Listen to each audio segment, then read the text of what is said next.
ধুরন্ধর মুক্তির 3 মাসের মাথায় সিকুয়েল সাফল্যের ঢেউয়ে চড়ে কত কোটি পারিশ্রমিক বাড়লেন রণবীর সঞ্জয়রা। হাজার হাজার কোটির পর ফিরছে ধুরন্ধর, মার্চেই মুক্তি দ্য রিভেঞ্জ। রহমান নেই, এবার হামজার রাজ। আসছে ধুরন্ধর দ্য রিভেঞ্জ। প্রথম ছবিতে ঝড়, এবার প্রতিশোধের গল্প। ফিরছে ধুরন্ধর, আরো রক্ত আরো প্রতিশোধ। আসছে ধুরন্ধর দ্য রিভেঞ্জ। হাজার কোটির সাফল্যের পর বড় বাজি। আসছে ধুরন্ধরের সিকুয়েল। 50 কোটির পারিশ্রমিকের রণবীর, চর্চায় ধুরন্ধর দ্য রিভেঞ্জ। দেখুন, গত বছর বলিউডে মুক্তি পাওয়া ধুরন্ধর ছবিটি বক্স অফিসে দারুণ সাফল্য পেয়েছিল।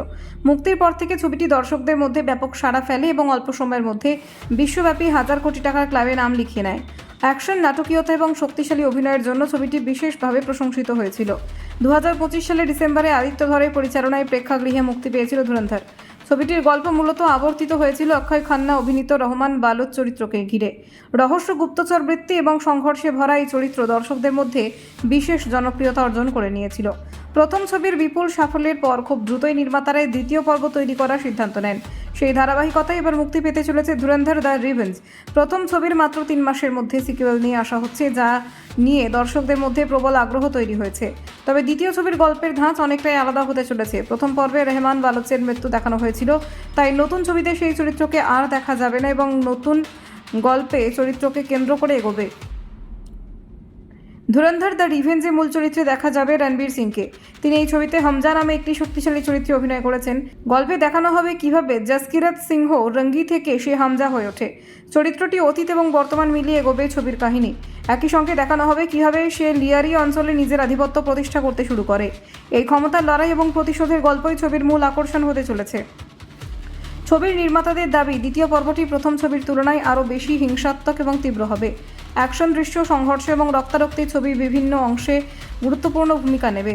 দর্শকদের জন্য একেবারে ভিন্ন ধরনের অভিজ্ঞতা তৈরি করার চেষ্টা করছেন নির্মাতারা। প্রথম ছবির মতো এই ছবির আবহ সঙ্গীতেও বিশেষ গুরুত্ব পাচ্ছে। নির্মাতাদের বিশ্বাস, শক্তিশালী ব্যাকগ্রাউন্ড মিউজিক ছবির নাটকীয়তাকে আরও বাড়িয়ে তুলবে এবং দর্শকদের আরও বেশি করে আকৃষ্ট করবে। অভিনেতাদের পারিশ্রমিক নিয়েও বলিউডে নানান আলোচনা চলছে। জানা গেছে, ধুরন্ধর দ্য রিভেঞ্জ ছবিতে অক্ষয় খান্না নতুন কোনো দৃশ্যে অভিনয় করেননি, তাই এই ছবির জন্য তিনি আলাদা করে কোনো পারিশ্রমিকও নেননি। প্রথম ছবির জন্য তিনি প্রায় 2.5 কোটি টাকা পেয়েছিলেন। এই ছবিতে ভারতীয় গোয়েন্দা বিভাগের আধিকারিকের চরিত্রে আবারও অভিনয় করছেন আর মাধবন। শোনা যাচ্ছে, প্রথম ছবির তুলনায় সিকুয়েলে তার চরিত্রকে আরও বেশি সময় পর্দায় দেখা যাবে। পারিশ্রমিক হিসেবে তিনি প্রায় 9 থেকে 10 কোটি টাকা পেয়েছেন বলে জানা যাচ্ছে। সঞ্জয় এই ছবিতে গুরুত্বপূর্ণ চরিত্রে অভিনয় করছেন। প্রথম ছবিতে অভিনয় করে তিনি প্রায় 10 কোটি টাকা পারিশ্রমিক পেয়েছিলেন। সিকুয়েলেও তার পারিশ্রমিক একই রয়েছে বলে বলিপাড়া সূত্রে খবর। অর্জুনের ক্ষেত্রে পারিশ্রমিকের পরিবর্তন এসেছে। প্রথম ছবিতে তিনি প্রায় 1 কোটি টাকা পেয়েছিলেন, তবে দ্বিতীয় ছবিতে অভিনয় করে তিনি 2 থেকে 3 কোটি টাকার মধ্যে পারিশ্রমিক পেয়েছেন বলে শোনা যাচ্ছে। এই ছবির সবচেয়ে বড় পারিশ্রমিক পেয়েছেন রণবীর সিং। বলিউডের গুঞ্জন অনুযায়ী তিনি এই ছবির জন্য 30 থেকে 50 কোটি টাকার মধ্যে পারিশ্রমিক পেয়েছেন।